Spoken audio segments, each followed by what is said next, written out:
Hey everyone, and welcome back. One of the coaches at Unger Academy here, and this is our usual chat that we have every weekend to look together at the market trends over the past week. But before we start, as always, please, I want to remind you to go and subscribe to our channel.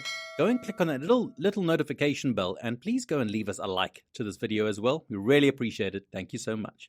Hi, we are the Unger Academy, and we teach traders how to make money in the markets. Our founder, Andrea Unger, had been struggling with trading for years until he developed his automated trading method, which he used to become the only 4-time world trading champion. Subscribe to our channel for free tips and tricks.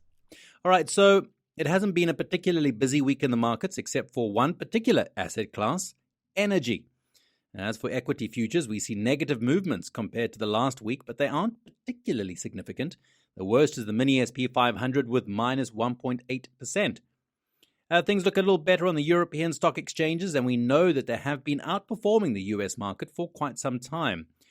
Quite well for the Nasdaq, losing negative 0.85% right now.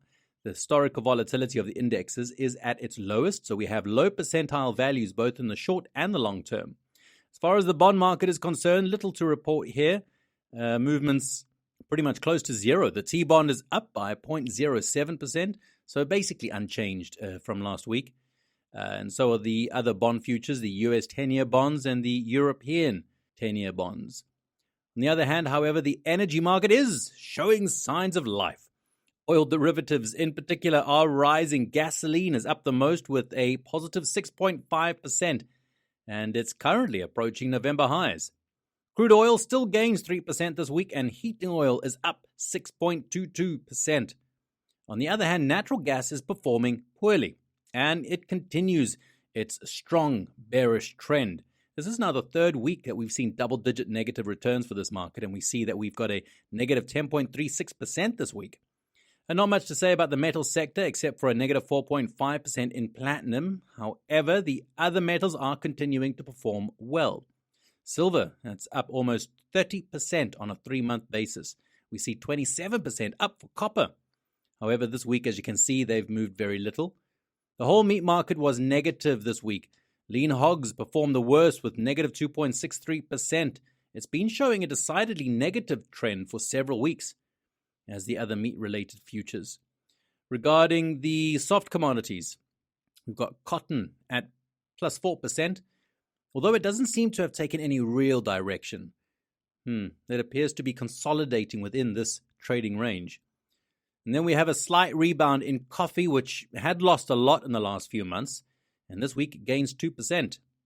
Grains also recorded some minor movements. Soybean meal, that lost 1.8%.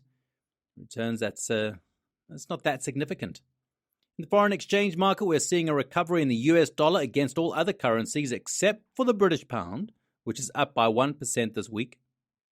The euro dollar right now is at 1.0848. Well, signs of life also from Bitcoin, up by 10.33% this week. Wow, it's the second week in a row in double-digit positive returns for Bitcoin. See what happens. As you can see, there is a substantial gap, a sign that the bulk of this movement occurred within the weekend. Let's just keep in mind that Bitcoin futures are closed on the weekends, while the actual crypto market trades 24 hours a day, Monday to Sunday. And this is certainly an excellent rebound for Bitcoin, which managed to reach this important level again. And it broke it hard, and it seems to have changed direction, at least for the moment. Let's now take a look at the implied volatility term structure. In this chart, we have the classic VIX, so the 1-month volatility of the SP 500, and it's the yellow line. And we see all other volatilities calculated on different time frames. We've got 9 days, 1 month, 3 months, 9 months, and 1 year. As you can see, the term structure is currently in contango. In other words, the short-term volatility is lower than the long-term volatility. And that is a sign of health for the market, or at least it suggests that there's no panic in the markets on the part of financial traders. We also see a VIX that, even though it's been a bad week for the equity indexes, it's still at a very low levels when we compare them to the levels of the last 6 months. So at the moment, there's no particular fear among traders about the future performance of the stock indexes, which is great. All right, let's turn now over to the rollover calendar scheduled for next week.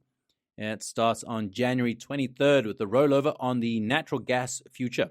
And they'll be followed by cryptocurrencies on the 25th, then Bitcoin and Ethereum. And finally, on the 26th, the rollover on gold futures. All right, guys, I want to leave you just with some advice quickly. If you are interested in systematic trading, I recommend that you go and click on the link that's in the description of this video. And through that link, you can go and view a free presentation by Andrea Unger, who will introduce you to his trading method with which he managed to win the World Cup Trading Championships 4 times. You can also get the bestseller, The Unger Method, covering only the shipping costs, or you can even book a free strategy consultation with one of our tutors. And with that, guys, that's all for today. Don't forget to subscribe to our channel. Please go and click on the notification bell and leave a like if you enjoyed this video. We really do appreciate it. All right, guys, have a fantastic weekend, and we look forward to seeing you again next week. Bye-bye for now.